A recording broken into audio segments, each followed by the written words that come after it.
So which one was the physical change in the pre-lab quiz?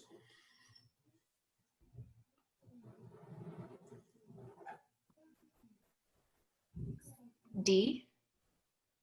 You'll have to let me know what D is. I can't remember.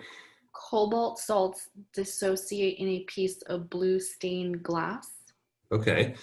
So in that instance, we would have something like, let's say, cobalt sulfate, kind of sort of similar to the salt we're going to be dealing with tonight.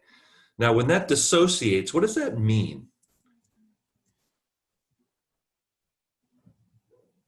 Separate? It separates, right. So what's going to happen when we have cobalt and sulfate? This is a metal, and this is a polyatomic ion. So what happens when the two of them separate? What are they going to make? What change is going to take place?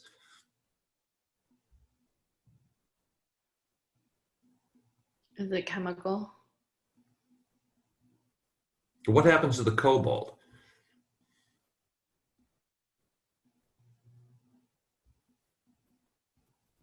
Well, I'll give you a hint. When they dissociate, what that means is that the cobalt will now have a 2+ charge, and the sulfate will have a -2 charge, which they already have when they're together in the salt. So we haven't actually changed, we haven't moved any electrons around. Cobalt already was missing 2, and the sulfate ion already had an additional 2.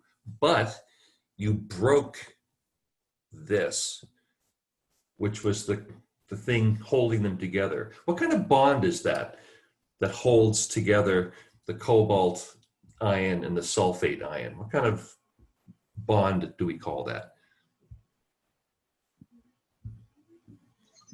Ionic? It's an ionic bond. So you basically broke an ionic bond. So is that a physical reaction or a chemical reaction? Chemical. That's chemical, I'm afraid. Anytime you break any bonds, be they ionic or non-ionic bonds, covalent bonds, anytime you break a bond, that immediately becomes a chemical reaction. So that's actually a chemical reaction. So what were some of the other things, other examples in that question? Condensation. Condensation. So what does that involve? That involves water, right? So water goes from what state to what other state when it condenses? What state is it at first, before it condenses? And you know what I mean by state? State of matter: liquid, solid, gas, and plasma. Those are the 4 big ones. Liquid. Gas. Before it condenses, it is a Gas. gas. That's right. And then it becomes what? Right, see, it becomes a liquid. So we have, that is a change, that a change has taken place. We had gas, gaseous water or water vapor, and then it, like on my ice water, I now have water condensing on the side. So water vapor from the air, probably a lot of it from me breathing out, is condensing on the side of my glass and becoming a liquid. So is that a physical change or a chemical change?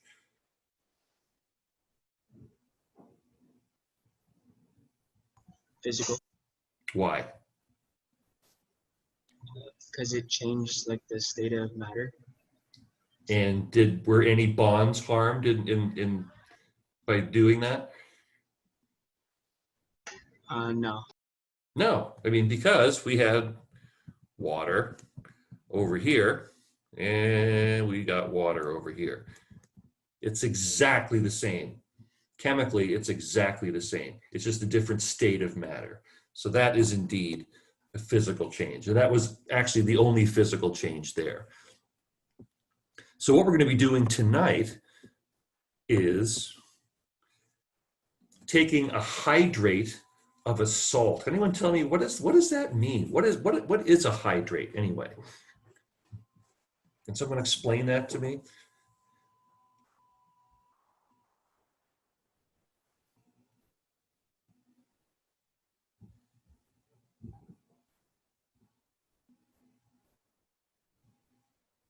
What's the difference between a regular salt, or someone just define a salt for me, just to start. What's a salt?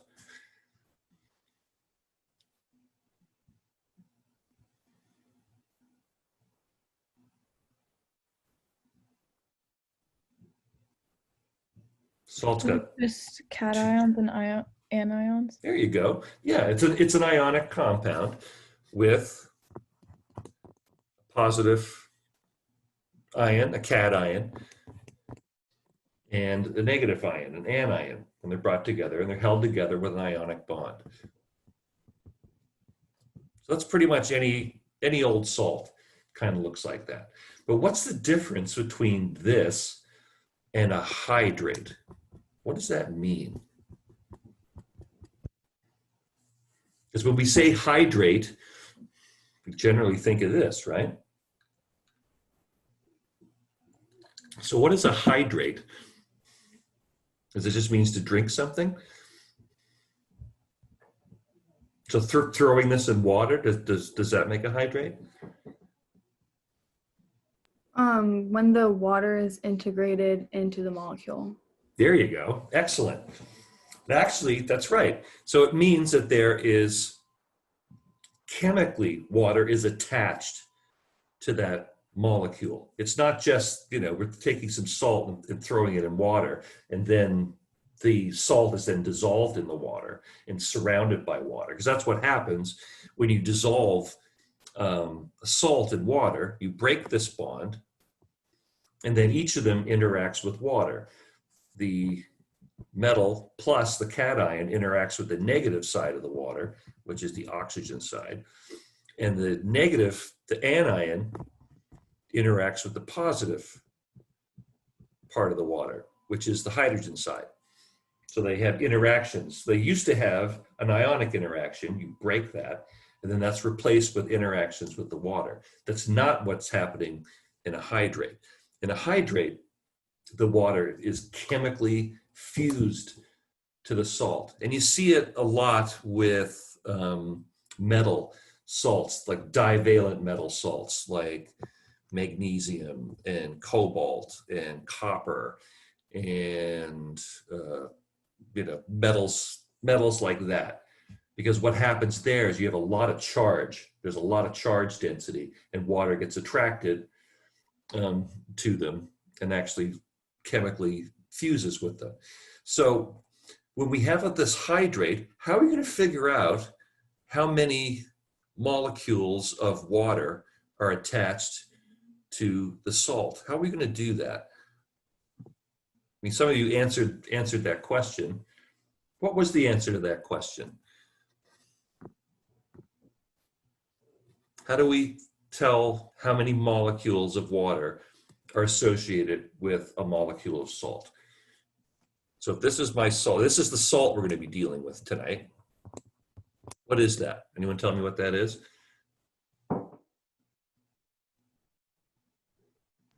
Epsom salt. It is an Epsom salt. What's the chemical name for this? Magnesium sulfate. Oh, there you go. You're all over it. And when we say it's a hydrate is actually a special kind of bond that we're not really going to spend a whole lot of time on. It's not covalent. It's not ionic. It's something called a coordinate bond. It's weaker than either of those two. We're not going to spend a lot of time on that. But when we have something that's coordinated with a salt, we put a dot, meaning that if it was actually covalently attached, we would write it like this. We would write sulfate and then have water without stopping, just go all the way through. But we put a dot and then water. That says that it's not as tightly bound as a covalent bond is. But the thing is, we need to figure out exactly how many, because there's like an X here. We don't know how many water molecules. And that's the whole point of the lab tonight. How are we going to figure that out? I know we're going to heat the hydrate, and then the water is going to be given off as a gas. But how are we going to figure out how many molecules of water are associated with one molecule of magnesium sulfate? How do we do that?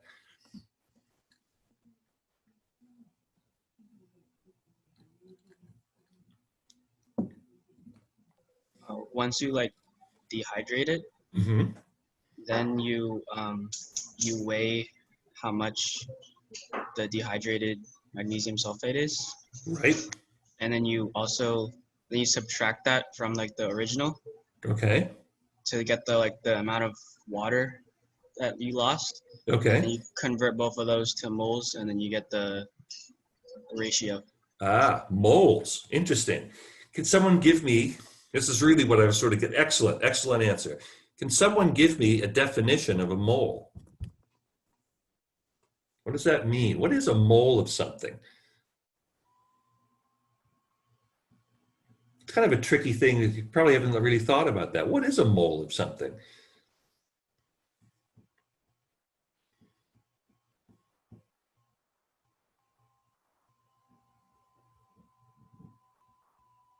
How do we define it?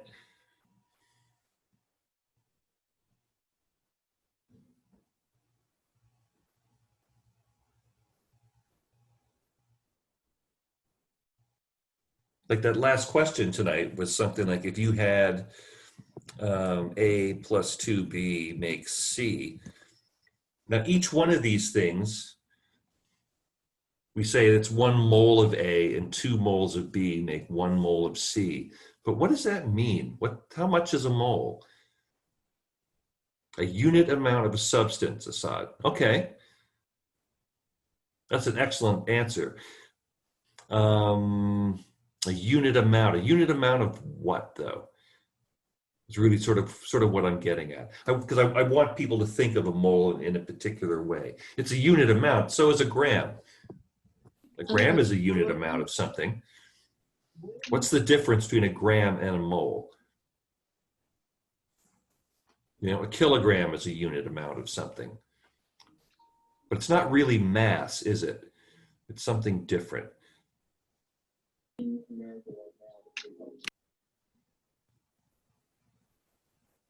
Counting.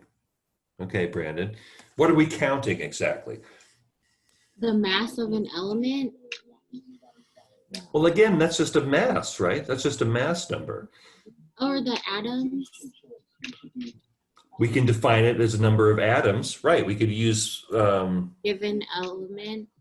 we can use good old Avogadro's number and say that it's 6.022 times 10 to the 23rd atoms or molecules of something. That's true, but that doesn't really help us, though, does it? I mean, this is such a huge number.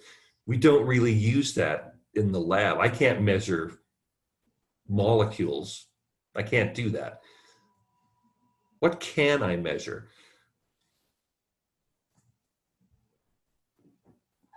What are you going to be measuring in the lab tonight? You're not going to be measuring the number of molecules, are you?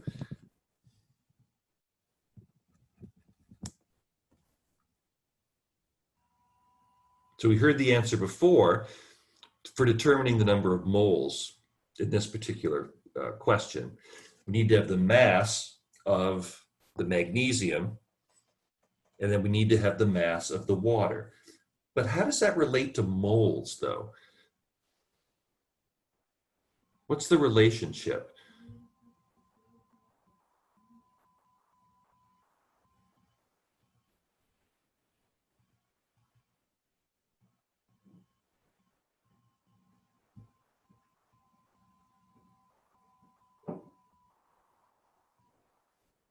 How do I go from grams to moles back and forth? And why would I want to do that anyway? How come I just can't take, a gram of magnesium sulfate and see how many grams of magnesium sulfate I have and relate that to grams of water and just get the ratio? How come I can't do that?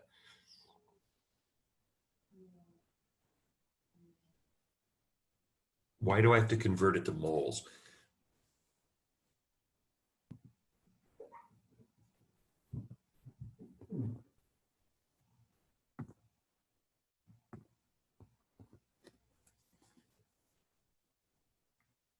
The molar mass. Okay, Brandon, what is the molar mass? That's a good place to start. What does that mean, the molar mass?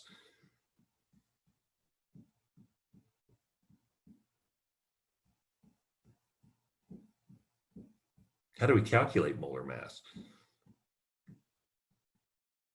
How much it weighs per mole. Right. How do we figure that out, though?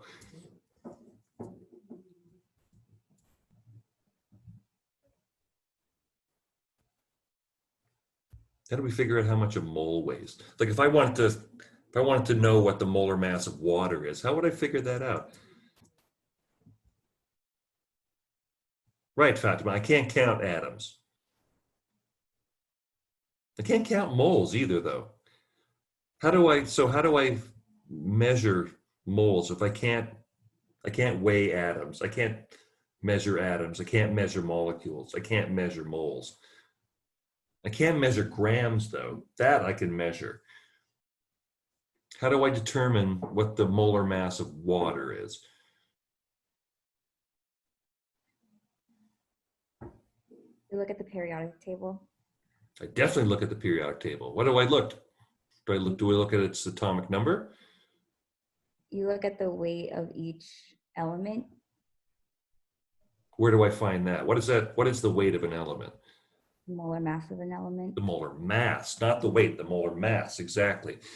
What that means, the molar mass of an element is basically how many, if I have one atom of that, how much does it weigh, or what's the mass of it in atomic mass units? Well, I can't measure atomic mass units. There's no way for me to do that. So the molar mass is the number of atomic mass units converted to grams. That's how much a mole is. So if I had 1 mole of oxygen atoms, I look up the atomic mass of oxygen, and it's like 15.999 AMU. Well, great, I can't do anything with AMU. But the molar mass is this same number, but in grams.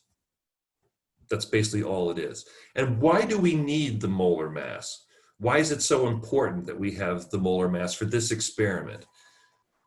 Why can't I just take grams? And if I have 1 gram of magnesium sulfate and 7 grams of water, how come I just can't say there's a 7-to-1 ratio of water to magnesium sulfate? Isn't that true?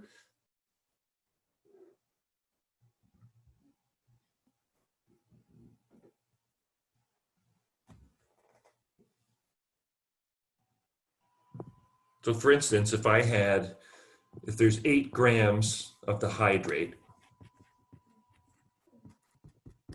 and I heat it up and I lose all the water gets converted into vapor, and I'm left with 1 gram of magnesium sulfate, then I know I had 7 grams of water. So then I could say there's a 7-to-1 ratio of water to magnesium sulfate. Isn't that true? Is that true or not?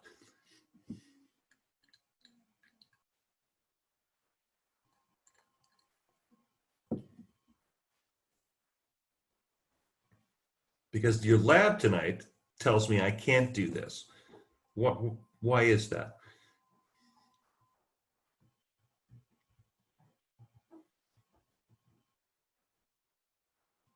Yes, I know we need to know how many moles there are, but why is it that I need to know moles of water and moles of magnesium sulfate? Why is that important for this experiment? What's the point? How come I just can't take the masses? I know I can't because we need to know the moles, but I want to know, why do we need the moles? Rather than just, following the procedure, why are we following this procedure? Why do we need to know how many moles there are?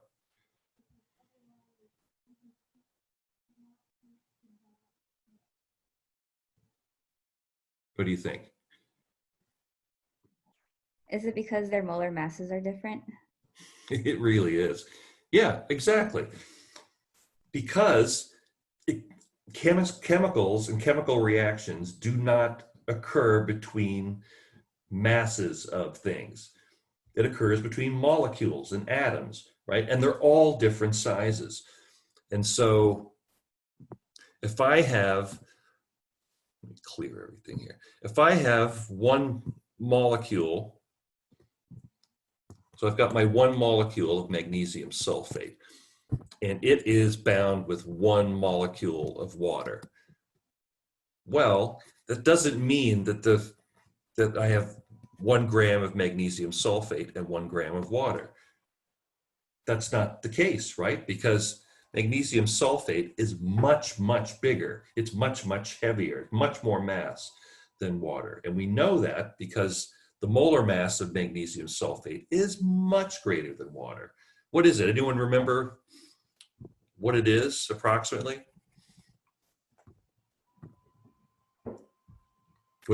Actually, was it in your instructions? I'm not sure if it was. It's Of the magnesium sulfate? magnesium sulfate, yeah. It's 120.37 grams Yeah. per mole. 120.37 grams per mole. And water is only 18 grams per mole. That means if I had an equal mass of salt and water, I'd have to have a lot more molecules of water per molecule of salt. That's why it's so important to get to convert mass to moles, because reactions, like I'll keep saying it, reactions don't happen with mass. They don't have equal masses. They're different masses. Every atom is a different mass. And so we can't relate them one-to-one in mass. So we need to know how many molecules of each one. We need to know how many moles of each one. So let's go through the lab. So I just have a few things to show you before we get started.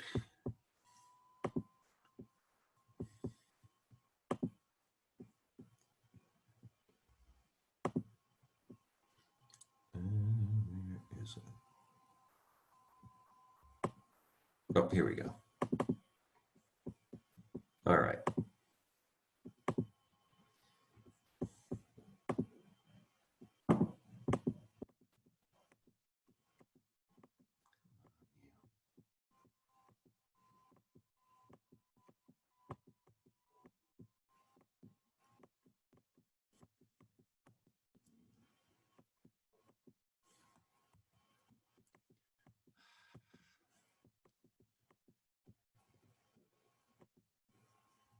Here we go. All right, so we've already talked about what a hydrate is. A hydrate is a salt that has water chemically attached to it. It's important to remember that it's chemically attached. And so we need to figure out what we're going to do tonight is figure out the formula of this particular hydrate. So this gives you an example of sort of what we're looking at. This is copper sulfate and has this beautiful blue color. Copper and cobalt both make these really pretty blue colors, copper in particular. And so the difference is, you can see that and you'll see this when you do the experiment tonight, that the physical properties are a lot different. You can see that when there's water connected with the copper sulfate, you get these nice crystals. They're all sort of the same size, and they're all nice fluffy crystals. And then when you heat it up and you remove the water, you see these sort of get these. You lose out of the color right there, and that's an interesting chemistry that we may deal with a little bit later. So not only does it change color, the copper changes color, but the crystals are now a lot smaller, and a lot of them kind of stick together. It's a lot more. It's not as uniform. It's kind of amorphous. And so when I have a copper sulfate pentahydride, what does that mean? Pentahydride. How many water molecules would there be in a pentahydride? 5. Mm-hmm. That's right. So X would equal 5 here. So we have copper sulfate with 5 waters attached to it. And this is the chemical reaction you'll actually be doing tonight. So you've got your hydrate, and then this means basically when you have this over your arrow in your reaction, this is our reactant side. So our reactant is the hydrate. What are these over here? You have a reactant side, and then what's on the other side? Products. Product side, right. And you've got 2 products. One is the copper sulfate without water, and that's what we call anhydrous. So an basically means without or missing or gone. Anhydrous meaning water, and meaning without. So it's without water. And our other product is water vapor, which will be lost. So how are we going to do this darn experiment? So you can see the difference. Here we have cobalt chloride, and you can see there's a huge difference here. Cobalt changes color completely when you remove the water. And so this is sort of what the structure looks like. You can see the little water molecules are hanging out here. So you see they're sort of arranged around the cobalt in this sort of regular pattern. And when the water is around, you get these nice crystals, and they're red. Interestingly, when you remove the water, the cobalt changes color completely to blue, and you get this sort of lattice pattern of crystal. And it all sort of sticks together, becomes a lot stickier. So here's the procedure of what we're going to be doing. So we want to measure a relatively small amount of the Epsom salt. And it will tell you right on the label. So hopefully everyone has the little bag of Epsom salt. It tells you right on the label what the formula is. So have a look at that, because I know when I did this lab with my other class, none of them realized that the formula was right there, because I wanted them to compare their results with the expected result, and no one noticed that the actual formula was right on the bag. So you guys will have a little bit of a heads up. So you want to have anywhere from like about 0.3 to 0.8 grams of Epsom salt. You don't want to have way too much, because then it will take a lot longer than 10 minutes to dehydrate it. So we measure the mass in an aluminum pan. So you take your aluminum pan, put a number on it, take the mass, tear that, right? So now we have 0, and just add this much of our Epsom salt to it. And then we're going to we're playing with fire tonight. That'll be fun. And give it like 10 minutes. And you will notice, you'll actually be able to hear, it'll start to crackle. So and you'll hear like popping sounds, because the water is changing from a solid to a gas. And so you can just hear it pop as the crystals start moving around. Take it off, you can let it cool for a minute or two, and then measure the mass now that it's completely dehydrated.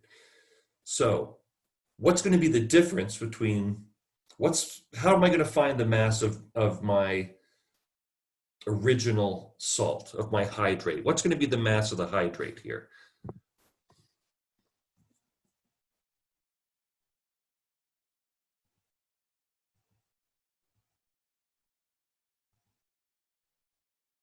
So I need 3 masses, right? I need my mass of the hydrate, I need the mass of the anhydrous salt, and I need the mass of the water. There's 3 different masses I need. Which one is the mass of the hydrate?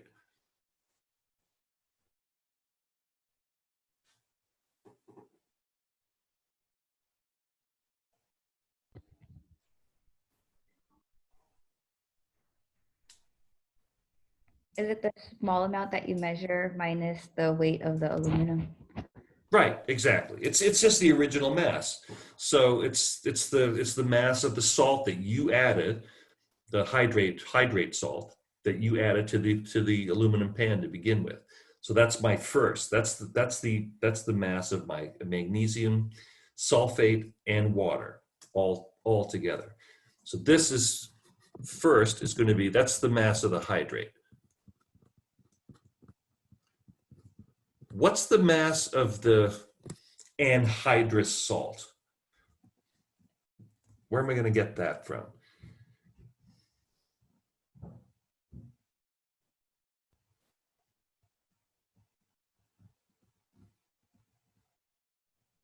How do I determine that?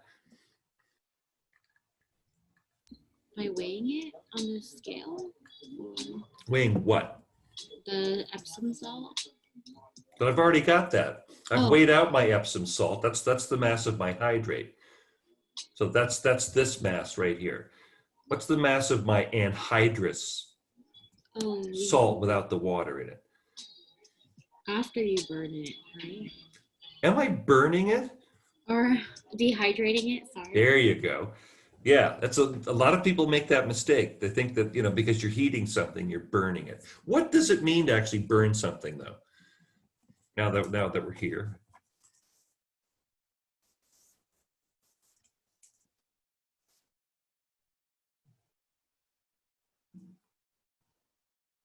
So I'm saying we're not burning this, but if we were burning it, what would have to happen? So burning something is a combustion reaction. You know what a combustion reaction is?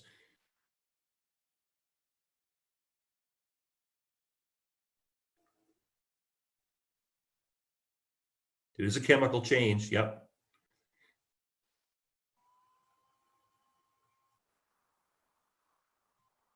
It means you're combining something with the thing you're burning. What are you combining it with?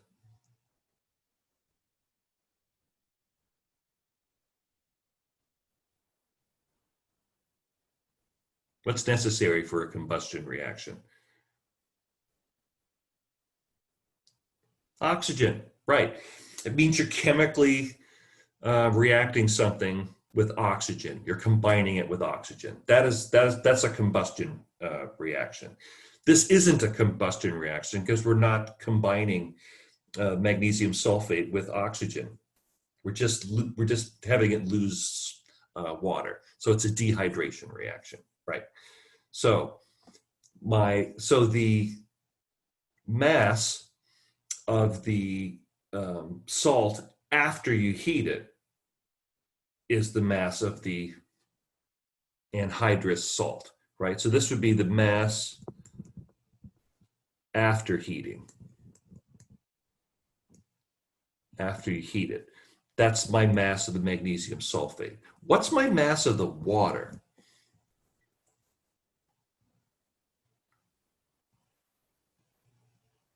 So if the mass of the hydrate is the mass of the salt before I heat it, and the anhydrous salt is the mass of the salt after I heat it, where's the mass of the water? So I can't determine the mass. I can't weigh the water vapor, right? What am I going to do? How am I going to determine that mass? How do I measure it? Would you subtract it from the weight you got with the Epsom salt? Right. So you're saying the difference is Yeah. the mass of the water. Yes. Okay, that's right. Why is that true? Anyone tell me why the mass over here is equal to the mass over here? So the mass of my products has to be the same as the mass of my reactants. Is that always the case?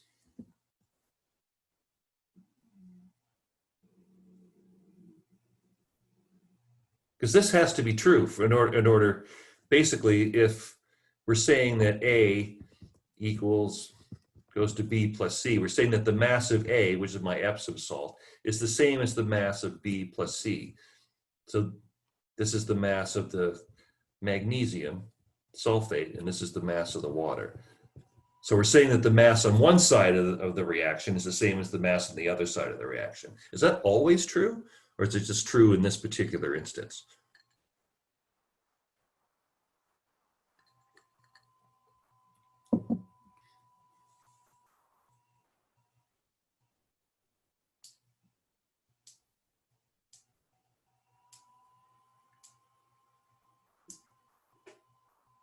So Brandon says yes. To what? It's always true. What do we call that? That's right. Do you remember what we call that? Law of conservation. Fatima to the rescue. Yes, it's the conservation of mass. And that has to be true, because all the atoms, we haven't changed anything about the atoms except who they're bound to. There's the same number of atoms in the reactants as there are in the products. There's exactly the same number of atoms. That has to be because we balance reactions, right? When we balance reactions, what do we make sure of? We make sure that the same number of atoms on one side and the same number of atoms on the other side, and the same kind. If I have 4 carbon atoms on the left, I gotta have 4 carbon atoms on the right. If I have 6 oxygen atoms on the left, gotta have 6 oxygen atoms on the right. They just change who they're bound to, but the number of atoms has to be the same. And if the number of atoms has to be the same, the mass has to be the same too. So the only time this isn't true is something like a radioactivity, where, things, even then, a radioactive element will spit out a particle, but the mass of that particle that it spit out, when you add it back, you should get the same mass again. So yes, conservation of mass, excellent. So how are we going to do this? So we know what we're going to do. How are we going to do it? So here we go over here. So give an example of what it is we're going to do. So we take the mass of our aluminum dish, and it's going to be a little over a gram. And then you add the Epsom salt, and you can either tear it at this point. I would generally tear it at this point. You remember what tear means is you just hit the tear button and it goes back to 0. So any additional mass gets recorded. So then I add my Epsom salt, and the difference between the mass of my aluminum dish and the total mass is the mass of my Epsom salt. So let me to move these around. Here we go. Right. So now so this is how much Epsom salt I have.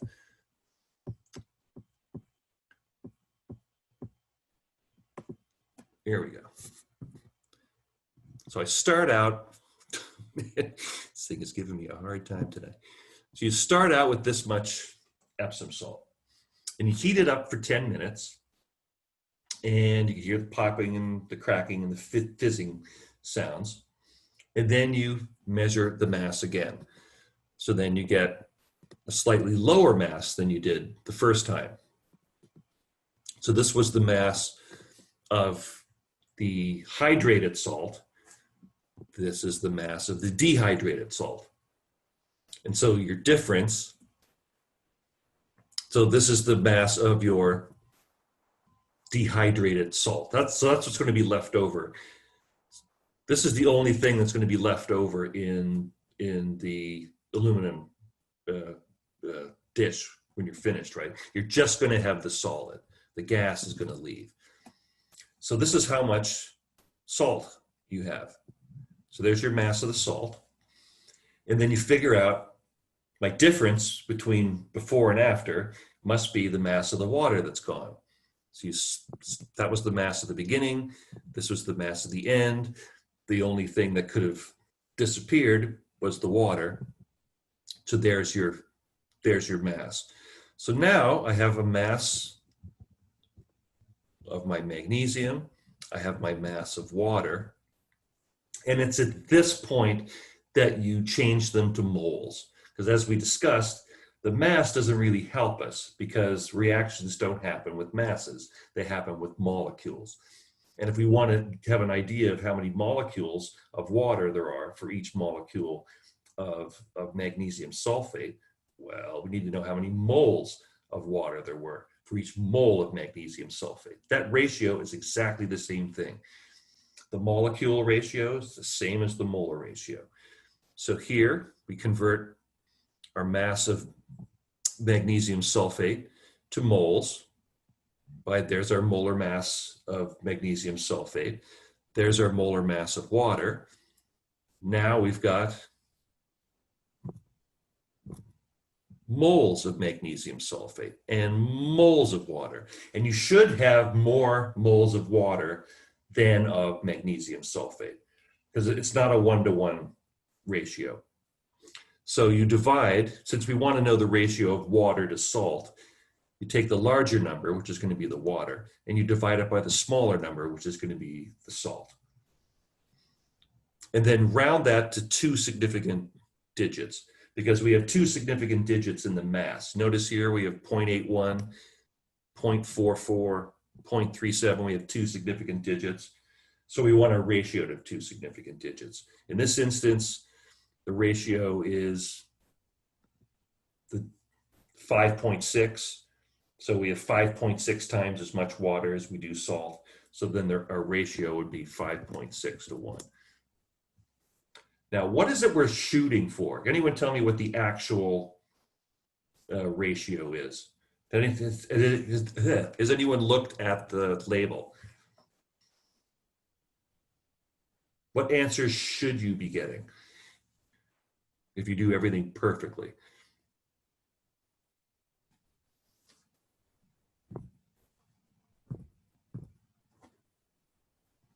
And most of the students in my other class got really close. So if you take careful calculations, you should get pretty close. What's the target we're shooting for? 7. 7, right. So the actual formula for Epsom salt is MsSO4.7H2O. So there's a lot of, there may be other hydrates of magnesium sulfate. This is the one you have in the bag. So there's 7. So you should get a ratio of approximately 7 to 1. Anything between like, 5 to 1 to like 9 to 1 is pretty good. If you're getting something like really crazy, you might want to double check your math. And so you're going to have 3 shots at this. Each one, you're gonna do it 3 times. You're gonna label 3 different aluminum dishes, ABC or 1, 2, 3, however you like, and do it 3 times.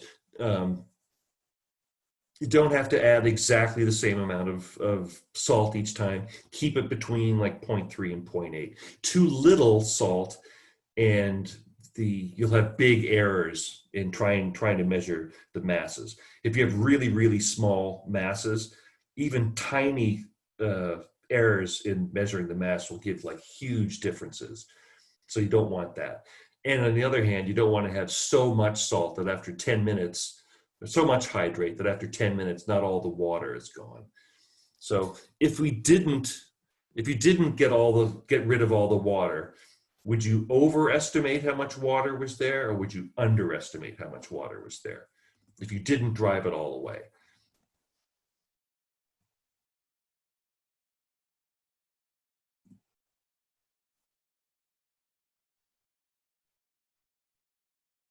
What do you think?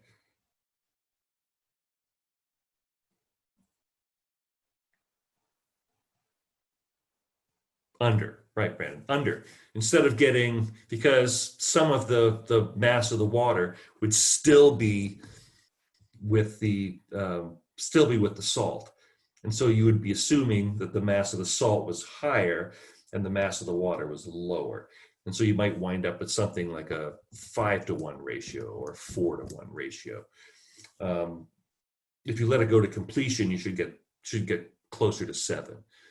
So when you're talking, if you're asked about what are the potential sources of error, is you're only heating it for 10 minutes.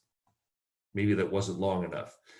So when we do this in the lab, actually, and that's one of the things we do is measure the mass of a hydrate.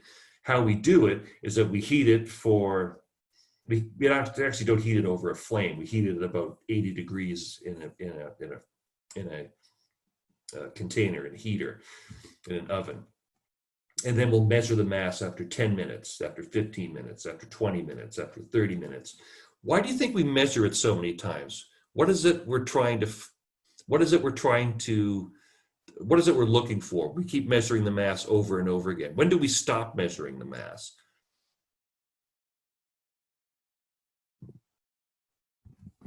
Like, you know, I'm going to heat it in an oven and I'm going to measure the mass every 10 minutes. When do I stop measuring the mass?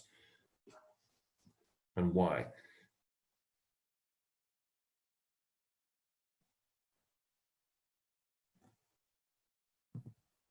So let's say I've got 5 grams of my salt and I'm dehydrating it.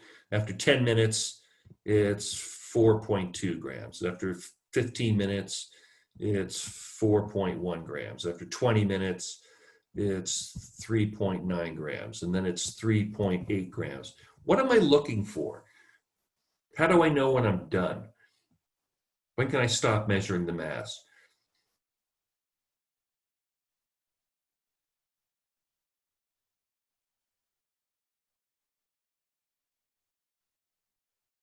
Am I just going to stay there for the rest of my life, measuring the mass of this stupid salt? That doesn't sound like fun.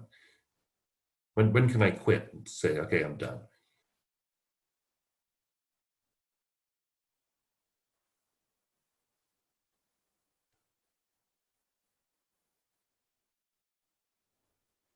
Oh, man. Yeah, when it stops changing. Exactly, Brandon. When it stops changing, eventually all the water is going to be gone. And then all I'm going to be left with is the magnesium sulfate. That's it. I won't have any water left. And so I could keep heating it for the rest of my life. It's not going to get any, the mass isn't going to change. So when it stops changing mass, then I'm done. In this particular experiment, we're just going to assume that after 10 minutes, because we're heating it at a much higher temperature, that we're going to get rid of the water. So that's an assumption we're making. So as far as safety, because we're going to be dealing with a fire, we really got to make sure what we're doing. So wear goggles. That's essential. I'm going to want to have everyone have their for the first time you do this, I want to have you have your what do I say? Your cameras on, so I can see your setup. Make sure you got your goggles, your long hair tied back. I see Trishy did that. Excellent. Wear gloves. It's a good idea. I didn't bring my gloves, so I feel kind of bad. You may get some, when it starts spitting, some of it may come off. You don't want to be too close to it while it's heating up. Keep it back. As we learned last week, in your kit, you've got a pair of plastic tongs, which are completely useless for this experiment because they will melt. So have an oven mitt nearby, or if you had like a pair of tweezers, is an excellent thing to have. So you can like take the aluminum pan off the heat. Make sure that you put this can on something that can withstand the heat. So put it on a stove top or on a trivet, or if you have like a counter, like if you have like a marble counter or something that can handle the heat. You definitely don't want to put it on top of a wooden table. That's not a good idea. Wipe down all the surfaces. Either let the sterno burn completely. It'll burn for about 45 minutes or so. You just watch it. It'll just basically it's alcohol gel, sort of like we've all been washing our hands with like for the past year or so. So it'll just burn out. Or you can put the top back on. Be very careful if you're going to try and put the top back on. Better yet, just let it burn out. So yeah, just make sure anything flammable is quite a distance away from it. All right. So let's get started. I'm going to go through it once with you guys, and then so everyone get their stuff out. I'm going to get my little space ready. So I'll give everyone about 10 minutes to get everything ready. Okay. I'll see you in about 10 minutes or so.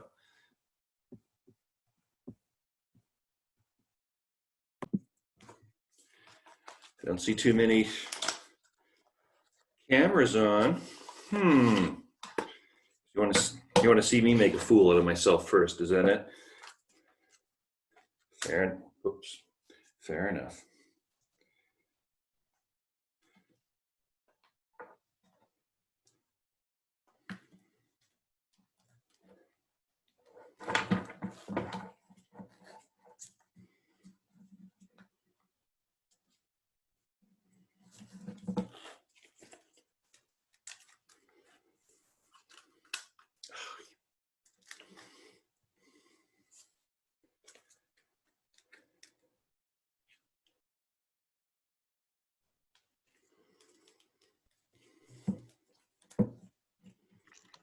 How do we measure the salt? Do we just pour it in?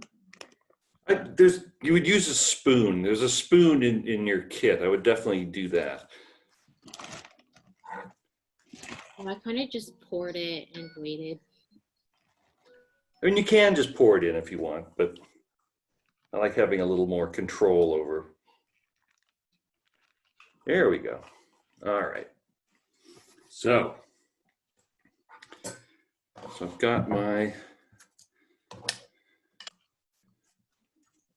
these are the dishes here. So you can see, you can label them. You can either just write on the side, or there's a little spot there on the bottom. You can label them. So you turn on your balance. As I said, you turn on your balance.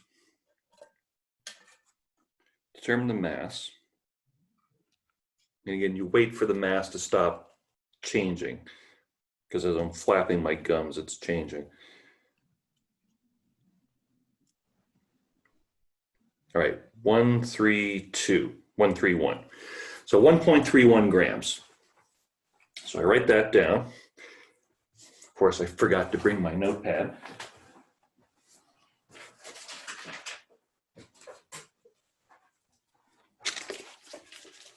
So that's my initial mass, 1.31. Okay.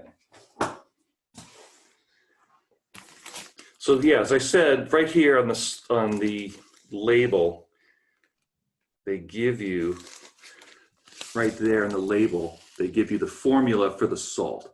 So you're looking for a ratio of 7 to 1, water to salt. So I'm going to tare, so this goes back to 0. And then yeah, I would just use a spoon. There's a spoon. You can just get a spoon from your kitchen.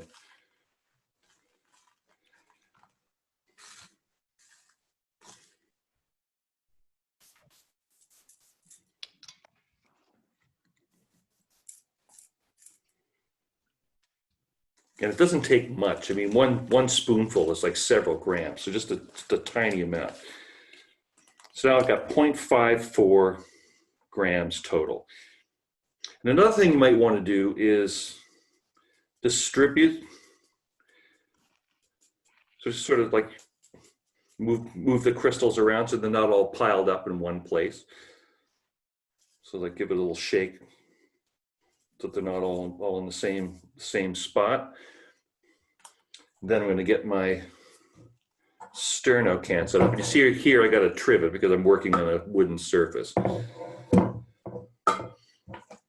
And you just, like, if you have a knife, butter knife is an easy way to pop this thing open.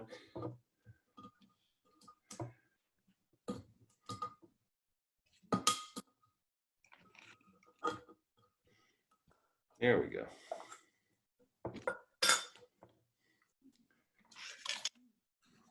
You probably want to have something. I've got a barbecue lighter to light it with. You may not have one of these. A match is fine.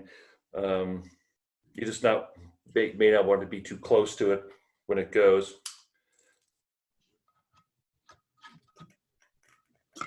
You hear it crackle a little bit.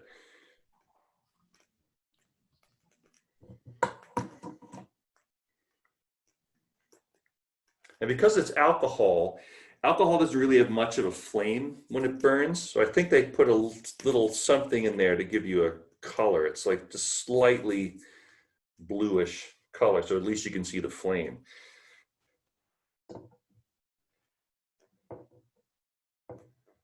I don't know how many people watch auto racing, but sometimes when race cars will burn ethanol or methanol,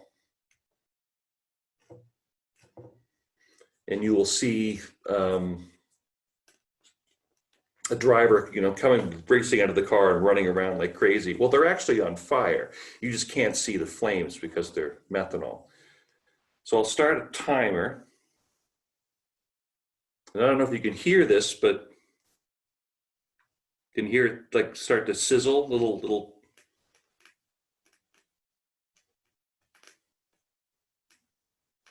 And already the crystals, it looks like they're melting. But it's actually, it's the water's first going from a solid to a liquid. So they are, in fact, sort of dissolving a little bit, and then it turns to gas.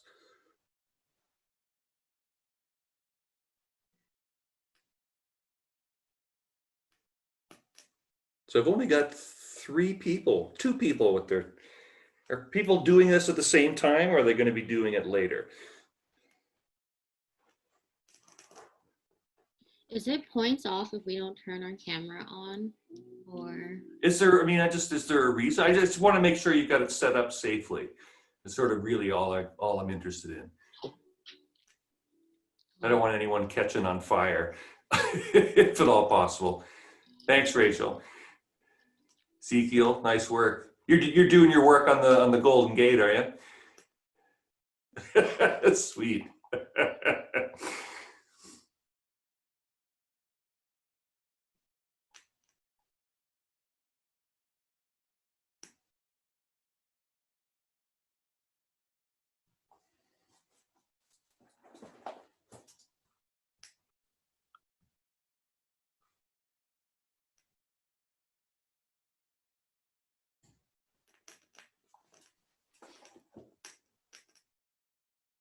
Yeah, so you get some crackling from the sterno itself and the crystals on top as well.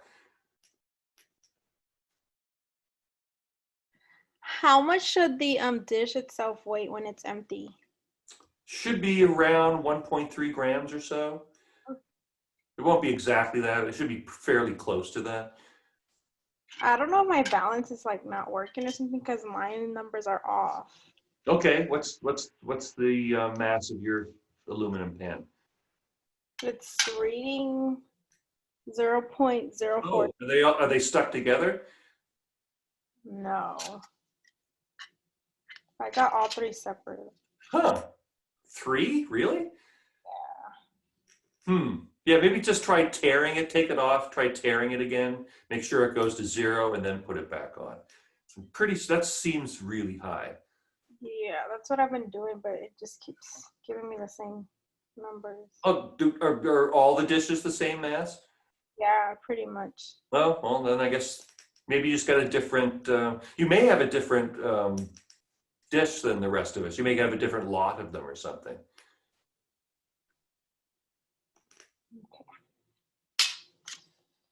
Yeah, but do make a note of that. That's, because you may have a different, if you get a different result than everybody else, it could be that you have a different dish than everybody else. And so it didn't work precisely the same way. So that's one of those things to make a note of. Okay.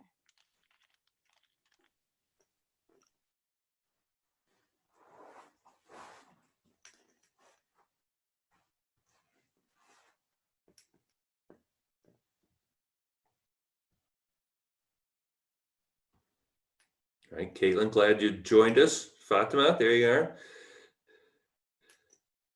Brandon, you going to play with us tonight or what, man?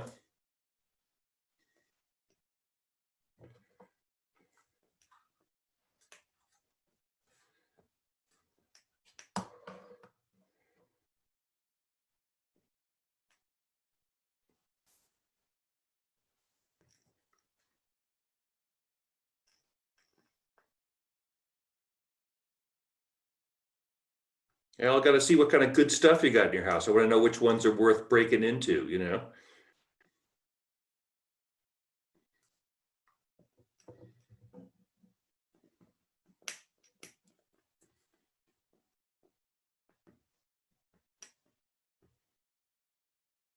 You'll notice like some of the smaller crystals will turn brown a little bit around. I've noticed that. Some of like the really, really small crystals are turning brown.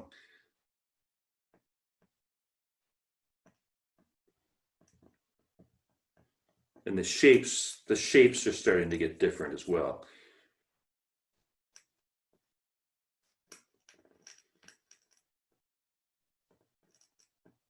Once the ethanol goes out, can you use it again or no? Once it's all, I mean, it'll burn for 45 minutes and then that's it. So you're going to want to have your next dish, like, you know, if you have your A, B, and C dish, you want to have the mass of of each dish, plus and minus the salt. Have them ready to go. So once you've taken the first one off, you can plot the next one on, because you're not going to have a lot of time between. Are we supposed to time it? Yeah, 10 minutes. Okay. Yeah. Yeah, it doesn't need to be like 10.00 minutes or anything, but around 10 minutes.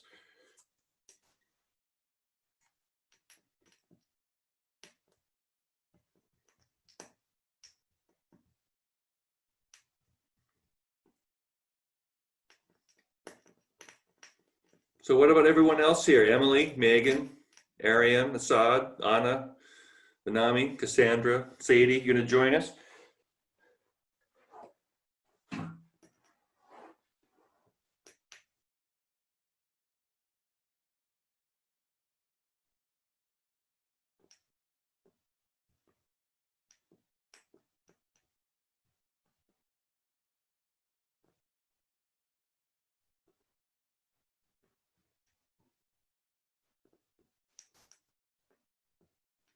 So Riley, where is that you're working? That must be like the most minimalist workspace I've ever seen. I'm very impressed. It's my basement Oh, kitchenette. wow. It's very zen. It's very calming just looking at it. Very minimalistic. There you go. Yeah.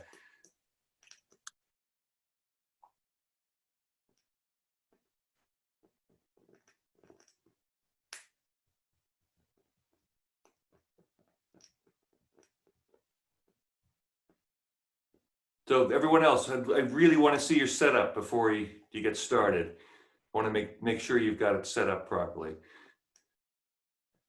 There you go. Thanks, Sadie. So Sophia, what's under? Do you have something underneath your burner there? What is that? Tray. Oh, okay. Tray. Is it plastic? No, it's metal. Oh, there you go. Perfect. So I'm not sure how hot. I don't know if the bottom of this gets particularly hot. The sides certainly do. A couple minutes left here.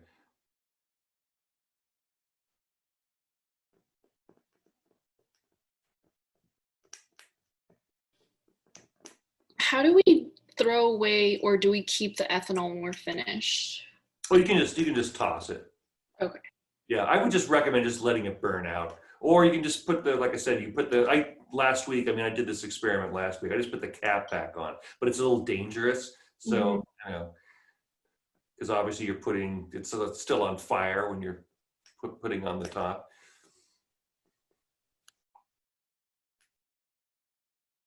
But yeah, all this is designed, you can just toss it. There's nothing harmful. I mean, magnesium sulfate is not a particularly harmful material.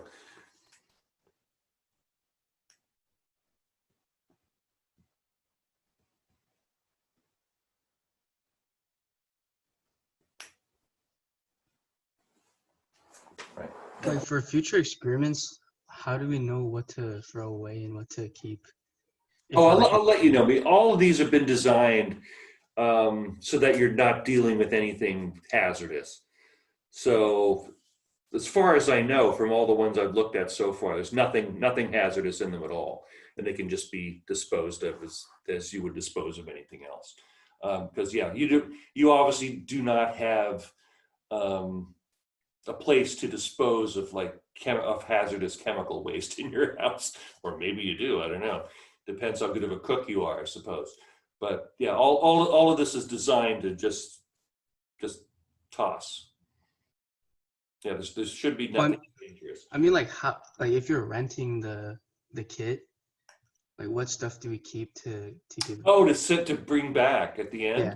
Oh, just things like the trivet here, the scale, all that kind of thing, the goggles. But all the rest of it, yeah, you can. Oh, here's my tweezers from last week. You can see did a nice job of melting when I tried to pick up the aluminum dish with it. So has anyone noticed the change in the shape of the crystals now that the water is leaving? What do they look like now?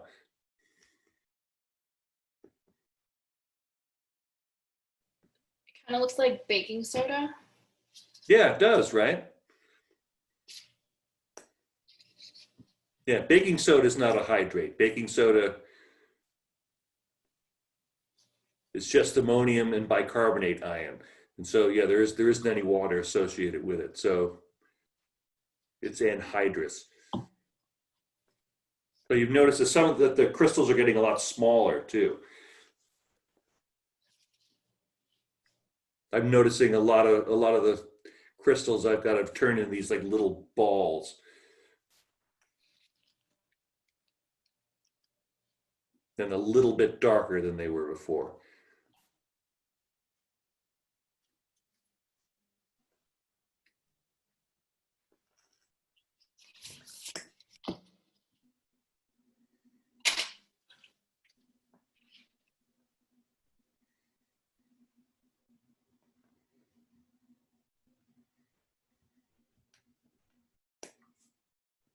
All right, that's been about 10 minutes for me. I'm going to take it off and just let it cool for a minute. So I've got a pair of these tweezers I think are going to work. So I've had these tweezers from my old lab.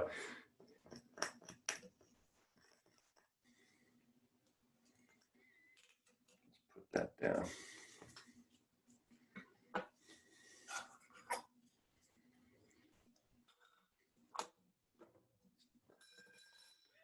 That's why you shouldn't do that. Well, the fire did go out.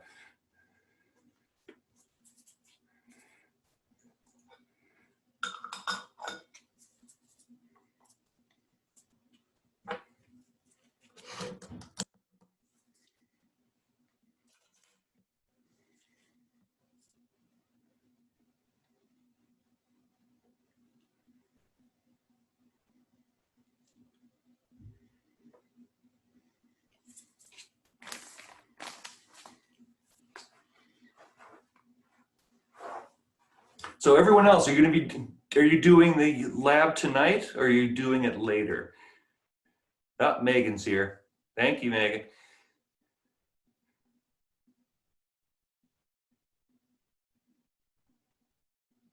Oh, Emily's coming on board. There you go. All right, we only have 5 folks left. Just give me an idea of, just want to see if you're, on fire. Everyone's got their goggles on. Excellent work.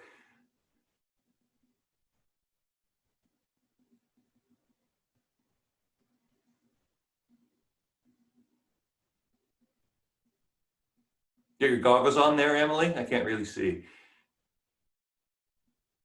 There you go, thank you. All right, I'm gonna get the mass of my salt. See what we got here.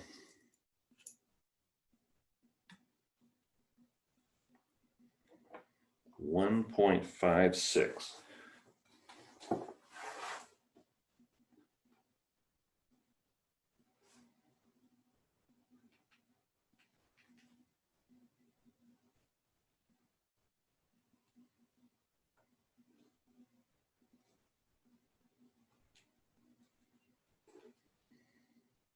Okay.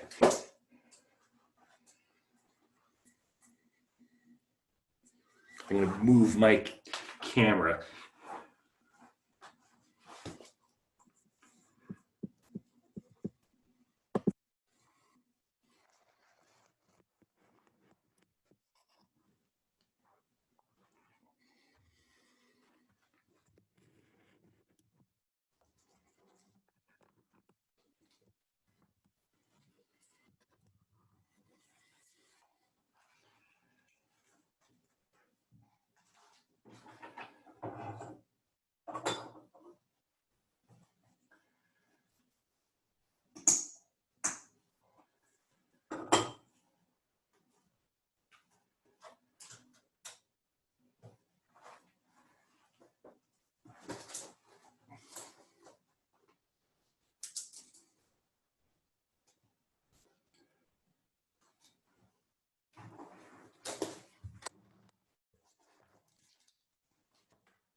Okay.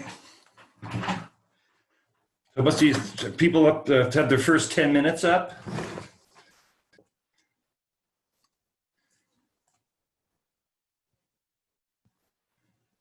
Yeah, see some folks don't have like fire. Oh well. You can't find matches, you can't find matches. You can always rub two sticks together. I'm just going to quickly go through how you would do the calculations.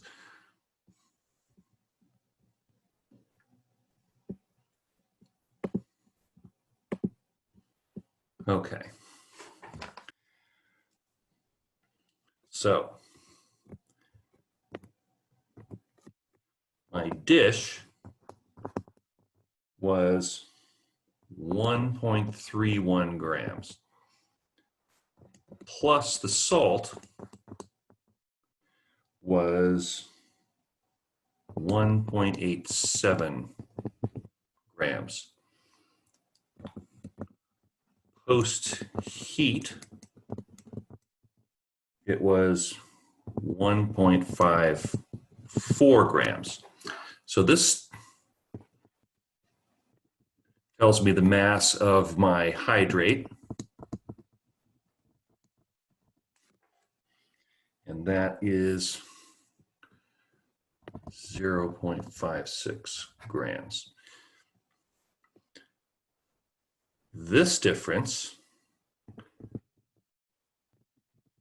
will give me the mass of the water that was gone.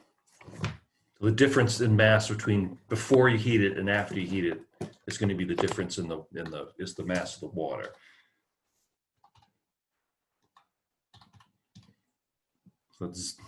So that's my water mass, and that's 0.33 grams. And so the difference of the salt I've got left over is the dish after the heat. So 54 minus 31. So my salt, my magnesium sulfate is 0.23 grams. So they should all add up, and it looks like they do. It seems like you should have a similar, almost equal mass. They got most of the students before had fairly equal mass of one and the other. So now we have to change these to moles, right? So for water, I multiply by 1 mole over 18.02 grams per mole, 0.33. That gives me 0.0183. Now at this point, use as many digits as you want. I know a lot of students like to, since they have 2 significant digits here, and so they want to round this number to 2 significant digits. If that was your final answer, that's fine to do. But if you're going to do additional calculations, don't round it. You don't want to do calculations with rounded numbers. That reduces your accuracy. So since I have 2 significant digits, I'll have at least 3 or maybe even 4 when I'm doing my calculations. And then when I get to the end, I'll round down to 2, okay? So 0.183 moles of water.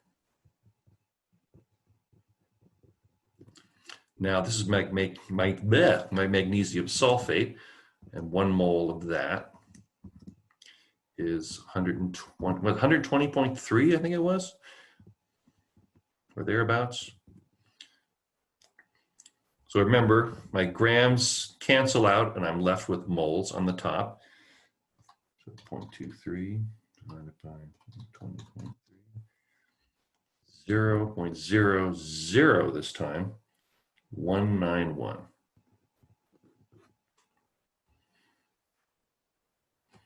So my ratio of water to magnesium sulfate is just those 2 numbers again. So I have 0.0183 moles of water. I have 0.00191 moles of salt. And the ratio between them, oops.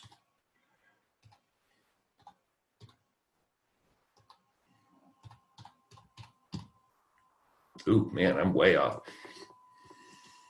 9.6. I did a bad job. So remember I said anything between about 5 and 9 is pretty good? Well, so my ratio is 9.6 to 1. So you can see it's pretty easy to make a mistake here, because even changes as little as like 0.01 or 0.02 grams gives you a big difference, because you're dividing one really small number by another really small number. And so even tiny errors can, and obviously I made a couple here. So my ratio is 9.6 to 1. You're going to want to get yours as close to 7 to 1 as possible. So hopefully everyone sees how to do that, and will do it better than I can. All right. So has everyone done their first measurement of mass?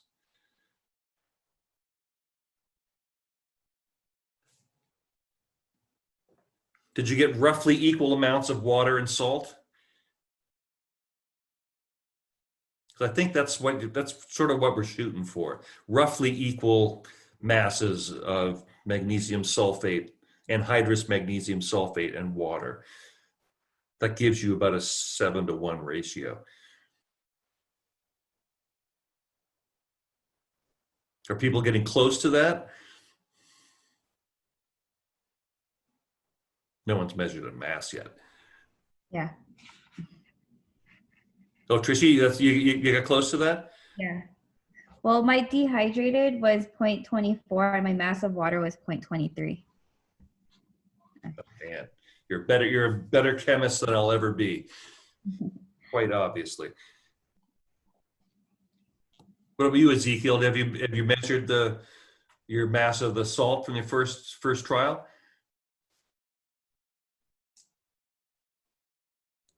Yeah. I 1.63 grams. So what's your mass of, once you subtract the mass of the aluminum? I got 0.31 grams for the Epsom salt heated dehydrated mass. Okay, and how much water was lost?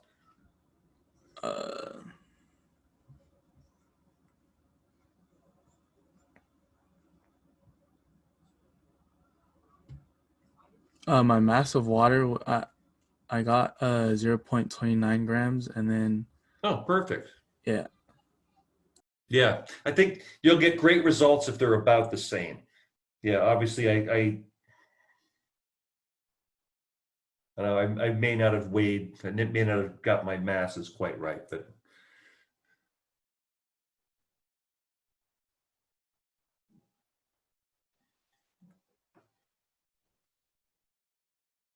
yeah. So I would recommend finishing the experiment tonight, since it's once you get it started. Like I said, that sterno is really hard to extinguish and then relight. So I would just run through the three of them fairly quickly.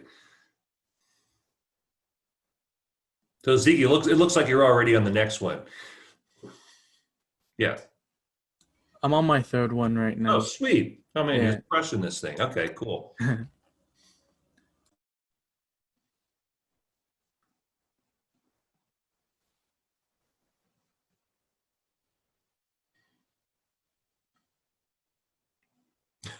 How you doing, Megan? Who have you got walking through the background there?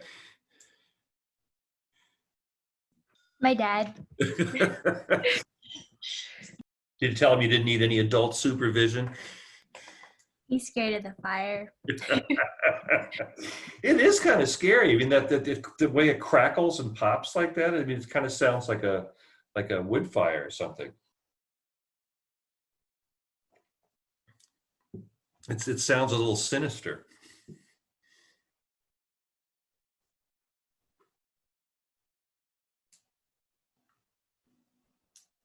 So we noticed a couple of people. I don't like Sadie. Are you still there? Oh, there you are. Yeah, I was just worried. Yeah, you don't want to walk away from a fire. That's not a good idea.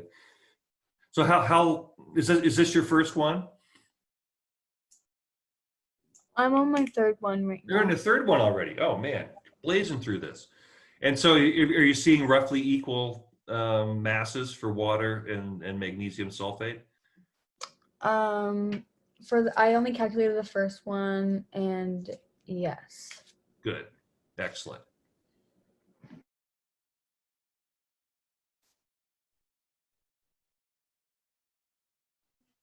Yeah, this is one, yeah, the experiment where, yeah, like the actual experiment itself takes like hardly any time at all. And then, yeah, most of it's doing the calculations, which is true for most experiments, actually. I used to do experiments at UCLA do a whole day of experiments and then take the next 2 months doing the calculations. So that's the way it works a lot of the time.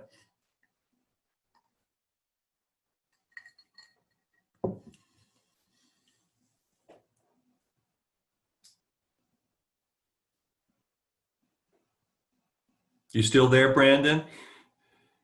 Just there you are, man. Okay, cool.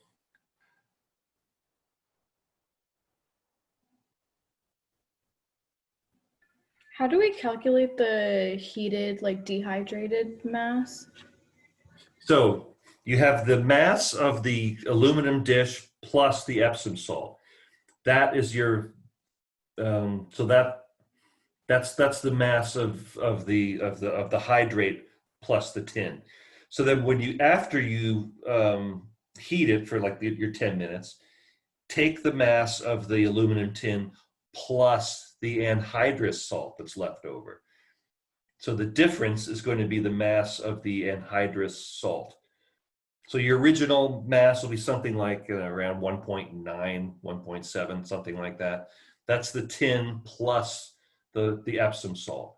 After you heat it, it's just some of the water is going to be left, be gone, and then the new mass will be the anhydrous salt plus the aluminum tin. So you just subtract the mass of the aluminum tin, and that gives you the mass of the anhydrous. Okay. The mass that we got after heating it minus the aluminum tin Right. weight. That's the mass of your the mass of your anhydrous salt, the anhydrous magnesium sulfate, because that's what's left in the tin, right? After water's gone. And then the difference between those two masses, before and after, that's the mass of the water that's gone. Okay. Yeah. And they show, when you do it, they should be roughly the same. Not exactly, but like fairly close to each other.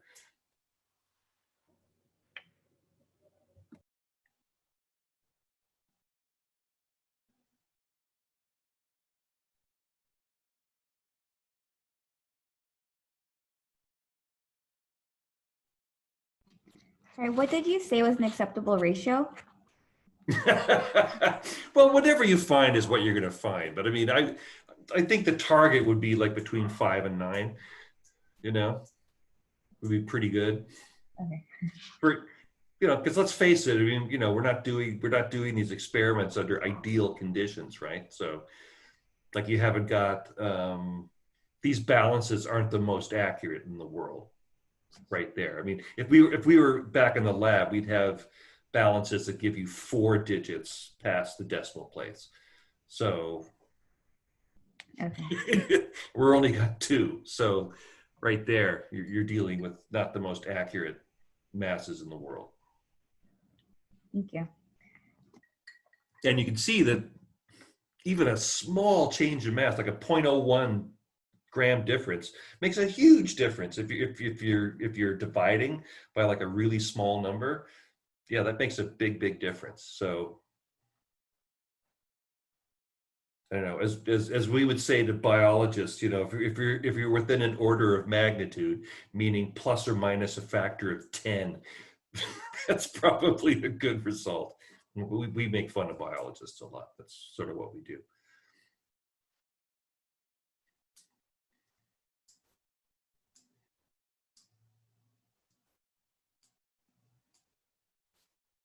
So you're almost done there, Riley? You're finished? You got your 3 done?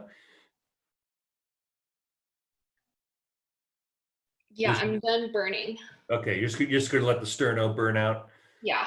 Yeah, it's probably not a bad idea. Yeah, then you can just, wait for it to cool off, pop the cap back on it. You can toss it in the recycling.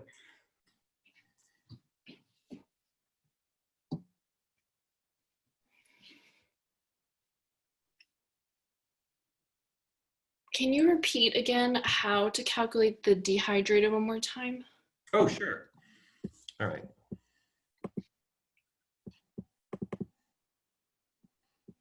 All right, so this was the mass of my dish before I did anything. The mass of my dish before I did anything was 1.31 grams. So I measured that mass. Mm-hmm. And then I added my hydrated Epsom salt to it. Mm-hmm. And my mass now was 1.87 grams. So the difference between those 2 weights is just the mass of the salt that I added. So I take my 1.87 grams, dish plus salt, dish without salt. That's the mass of my hydrate. So that's 0.56 grams. So then I heat the pan for 10 minutes, let it cool for a minute or 2, and then I took the mass again. Now, after it's lost the water, my mass is 1.54. So the difference in mass between before heating it and after heating it, the only difference in the mass is going to be the water that's gone. The salt will be the same mass. The aluminum pan should be the same mass. The only difference would be the water that was gone. So the difference in these two, before heating and after heating, that's the mass of my water. And so the mass of the water that was lost was 0.33 grams. So the mass of my salt, of my anhydrous salt, is the difference between the dish before I did anything and the dish after heating, because the only thing left in the dish after I've heated it is the anhydrous salt. That's the only thing that's left. And so that difference is my anhydrous salt, which is magnesium sulfate. And my difference, rather poorly, was 0.23. So what I want to do is I want to take those two masses. Where am I here? Take those two masses, the mass of my water and the mass of my salt left over. This is the mass of my water. This is the mass of the salt that's left over. But mass isn't, I can't take the ratio of the mass because that's not, chemistry doesn't work that way. Molecules react with each other, not grams reacting with each other. So I need to change them to moles. So I convert grams to moles, grams on top, grams on bottom, moles left. And so 0.33 times 1 over 18.02 grams per mole, that's my molar mass of water, gives me this many moles of water, this many grams of my salt, and the molar mass of my salt is 120.3 approximately. I was just, you should know exactly what it is. I'm trying to remember off the top of my head.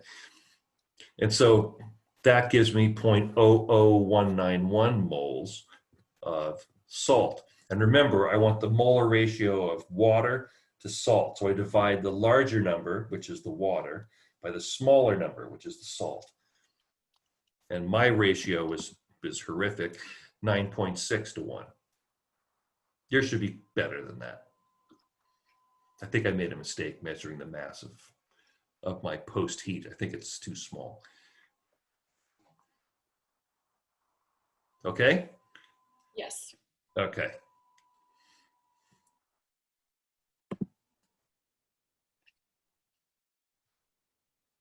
All right, everyone wrapping up. Just remember, keep an eye on the sterno, unless you're going to try and put the cap back on, which, you know, you can see how well that went for me. Just let it burn itself out. It should only burn for another 15 or 20 minutes. But yeah, I wouldn't throw water in there. It's probably not a great idea, because it's sort of like throwing water on a grease fire is not a good idea. Same with this. You might just send burning ethanol gel spurting out of it. That's not great. All right, anybody else have any questions?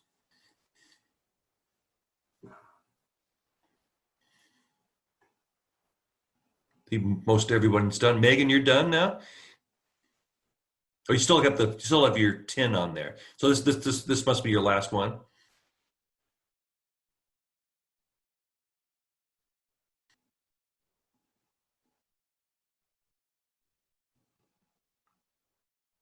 Is that your last sample, Megan? Second one? All right, cool.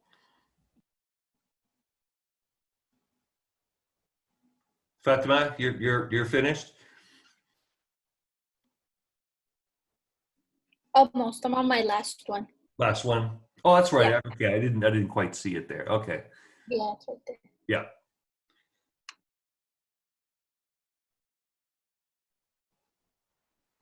Oh, don't touch it with your hands, Sophia. It's hot. Yeah, and that plastic thing is going to melt. Did it melt? It didn't melt? Man, mine melted like a like something that melts.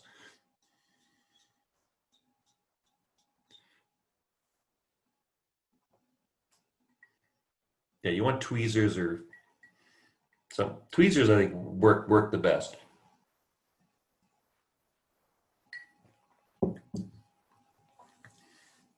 Yeah, hopefully we don't have to do this again, but if we do, I'll make sure there's tweezers included. Oh, Brandon, yeah, you can throw the tins out. There's nothing in there that's dangerous.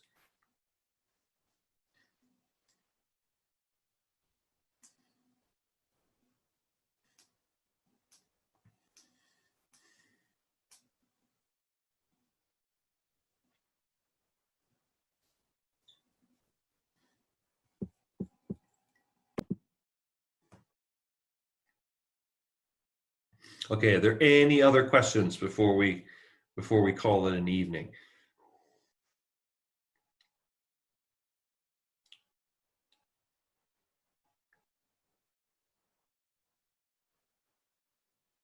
Has everyone's fire gone out finally? Yes. Yeah, if not, you just do what Rachel did. Just put a plate over the top of it. Just leave it there for a minute or two. That'll just kill the oxygen. Yeah, I'm sure I didn't think of that earlier.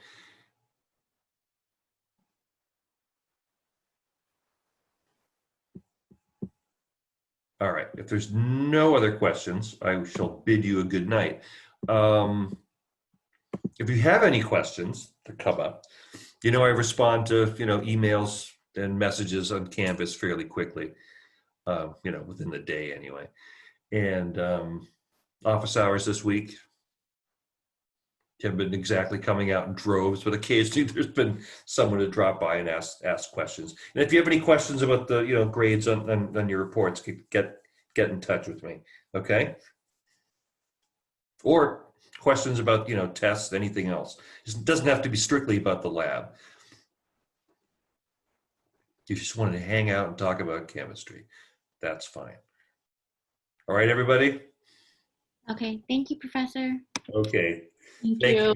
I'm glad nobody caught on fire. That would have been bad. Yeah. All right. Good night. All right. Good night, everyone.